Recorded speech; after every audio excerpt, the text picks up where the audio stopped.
एक छोटे से गांव में अर्जुन नाम का एक लड़का रहता था। उसकी जिंदगी संघर्षों से भरी हुई थी। परिवार आर्थिक तंगी से गुजर रहा था और अर्जुन के पास खुद को साबित करने के ज्यादा मौके नहीं थे। वह हमेशा सोचता था कि उसकी जिंदगी में कुछ बड़ा हो, लेकिन हालात उसे हर बार निराश कर देते थे। एक दिन गांव में एक साधु महाराज आए। गांव वालों ने अर्जुन से कहा कि वह उनके पास जाकर अपनी समस्या बताए। अर्जुन उनके पास पहुंचा और अपनी मुश्किलें बताईं। साधु महाराज ने उसकी बातें सुनकर मुस्कुराए और कहा, कल सुबह जल्दी आना, मैं तुम्हें कुछ बताऊंगा। अगले दिन अर्जुन साधु के पास पहुंचा। साधु महाराज ने उसे एक पत्थर दिया और कहा, इस पत्थर को लेकर गांव के सबसे अमीर आदमी के पास जाओ और उसे बेचने की कोशिश करो, लेकिन ध्यान रखना तुम इसका दाम नहीं बताओगे। जो भी कीमत वह तय करेगा बस वही सुनना।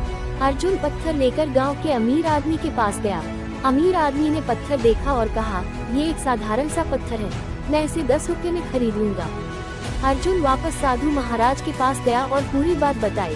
साधु महाराज ने कहा, अब इस पत्थर को लेकर शहर के एक जौहरी के पास जाओ। अर्जुन जौहरी के पास गया और पत्थर दिखाया। जौहरी ने उसे ध्यान से देखा और कहा, ये तो एक अनमोल हीरा है, मैं इसे 10 लाख रुपए में खरीद सकता हूँ। अर्जुन हैरान रह गया और तुरंत साधु महाराज के पास लौट आया। उसने साधु को सारी बात बताई। साधु महाराज मुस्कुराए और बोले, बेटा, ये पत्थर तुम्हारी जिंदगी का प्रतीक है।